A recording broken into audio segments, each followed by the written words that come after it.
Palalakasin natin signal ng wifi ninyo gamit itong hybrid antenna na to.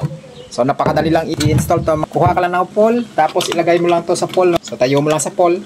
Ito yung dulo ng antenna niya. Ilalagay natin yan dito sa modem. Yung antenna niya. So yan. Tapos ilagay natin to. So ito na yung mukha ng wifi mo. Trabaho nitong hybrid antenna. Higupin niya yung signal galing sa tower, tapos dadalhin niya dito sa modem ng wifi mo.